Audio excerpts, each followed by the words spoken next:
তাহসান ও জাকিয়া বাড়ি মমকে জুটি করে শিহাব শাহীন তার দ্বিতীয় ছবি আনারকলি নির্মাণ করছেন।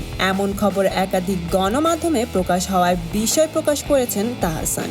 এ ব্যাপারে তিনি বলেন, আনারকলি নামে আমি কোনো ছবি করছি না। শিহাব শাহীন আমার খুব পছন্দের পরিচালক, তার সঙ্গে নাটকে বেশ ভালো কাজ করেছি।